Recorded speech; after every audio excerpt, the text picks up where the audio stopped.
Gente, na crise, de volta ao básico.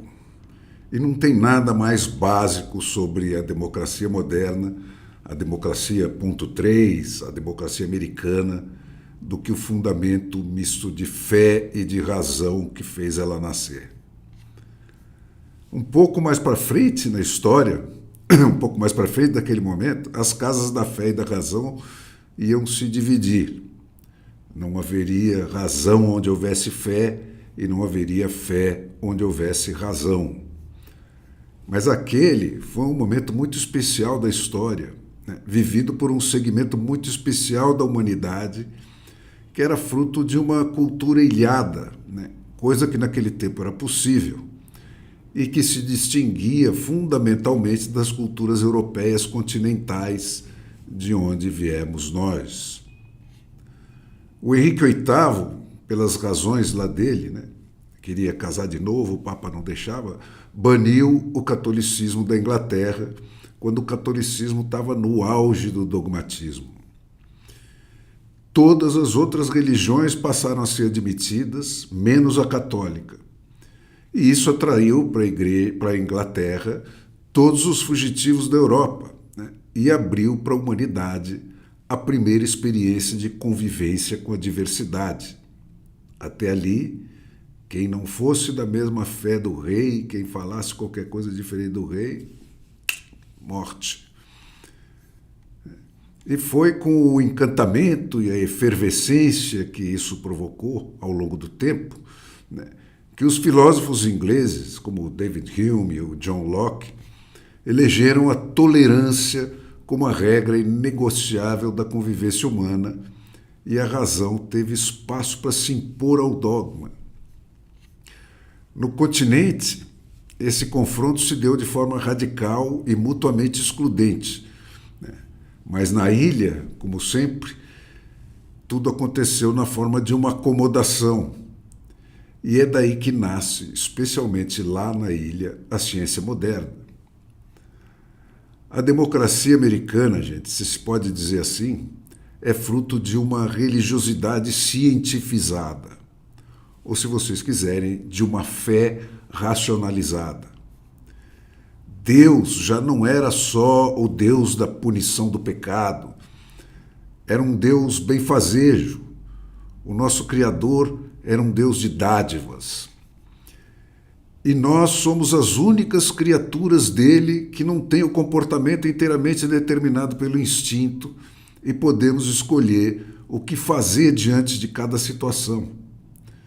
E é essa necessidade de escolher que implica a capacidade de raciocínio. Como nenhuma outra criatura terrena, exceto os seres humanos, atua a partir das capacidades de escolha e de reflexão, elas são a prova dada pela natureza do destino manifesto da humanidade. Deus criou os homens para serem livres. Viver segundo as capacidades de raciocinar e de escolher, viver livre, é, portanto, a lei da natureza e a lei de Deus. Os humanos têm um direito natural à liberdade, e sem esse direito, eles não poderiam obedecer nem à lei da sua própria natureza, nem à lei de Deus. Além disso, como ser livre é incorrer em responsabilidade pelas suas escolhas, pelo seu livre-arbítrio, ninguém pode entregar a sua liberdade aos outros. A liberdade é, portanto, inalienável. Violar a liberdade natural de uma pessoa é desfigurar, é deformar e frustrar tanto a lei da natureza quanto o Deus da natureza.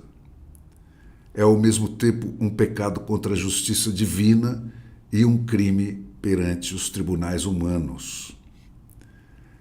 É daí que vem a síntese, gente, formulada pela primeira vez pelo George Mason, que foi um governador da Virgínia, né, na Virginia Declaration of Rights de 1776. Todos os homens são livres por natureza e têm certos direitos básicos que não podem ser violados: o de desfrutar a vida e a liberdade, com os meios de adquirir e de possuir propriedade, e o de perseguir e obter segurança e liberdade. Essa, e só essa, é a finalidade de um bom governo. Junto com esse adquirir e possuir propriedade, né, com que ele deu um passo decisivo além da trilogia dos direitos do John Locke, que eram a vida, liberdade e propriedade, né, e deu um sentido verdadeiramente democrático e decididamente antifeudal ao direito de propriedade, né? Não era mais a propriedade que já existia, era o direito de adquirir e manter propriedade, né? É também do Mason, né, a formulação do direito do povo reformar, alterar ou abolir os governos que ele mesmo cria a qualquer momento, né? Que refletia a crença ilimitada dele na capacidade do homem de, se deixado livre para fazê-lo, né, tomar sempre a melhor decisão para si, para cada circunstância. E é do Mason ainda, gente, a definição da liberdade de imprensa como a maior garantia da liberdade, porque desde 1690 os ingleses vinham perseguindo os impressores lá da América, sob o pretexto de que eles incentivavam a sedição com o que eles imprimiam, né, que é exatamente o mesmo pretexto que os Alexandres de Moraes e os Flávios Dinos da vida e de todos os tempos continuam usando até hoje. Um pouco mais adiante, usando termos um pouco mais genéricos para não falar somente aos cristãos, que foi que o Thomas Jefferson retomou o texto do Mason para estabelecer na Declaração de Independência os princípios fundamentais que iam nortear a Constituição lá de 1787, uns anos mais para frente.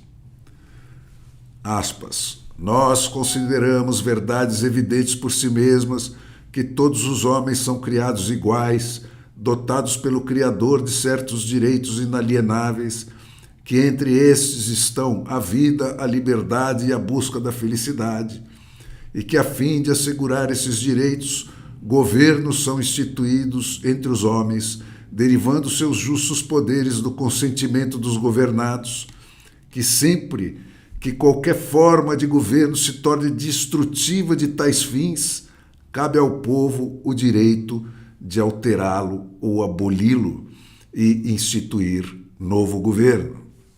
E daí para frente. O outro grande avanço, gente, sobre o que o Locke já tinha deixado estabelecido, foi a contribuição do James Madison, um dos autores da Constituição, para o conceito de democracia sem adjetivos que vai se perdendo aí no barulho dos loucos pelo poder e da claque deles na imprensa de hoje em dia, né? Que foi a evolução do conceito de tolerância para com o dissenso, né, para o conceito de livre exercício do direito ao dissenso, né, pelo qual o dissenso deixa de ser apenas uma concessão do poder estabelecido e passa a ser um direito de cada indivíduo. Parece pouco, mas isso é nada menos que mudar de mãos, de lá de cima para lá embaixo, os poderes de decisão e de iniciativa no estabelecimento dos direitos do homem. É um grande passo. Então tá aí, gente. O Deus da natureza é o Deus da liberdade, da razão e da democracia. Foi Ele que nos deu essas três coisas e ninguém pode tirar. E o governo que não serve ao propósito de garantir esses direitos que todo homem nasce com, não serve aos homens, nem serve à natureza e nem serve a Deus. E, portanto, não merece ser governo. E o povo tem não só o direito, mas a obrigação de substituir esse governo. De novo, gente, a liberdade vem de Deus, ou para quem prefere o outro nome dele, vem da natureza. A razão vem da liberdade, e do casamento da liberdade com a razão nasce a democracia. É isso que é democracia, gente. O resto é barulho para te confundir.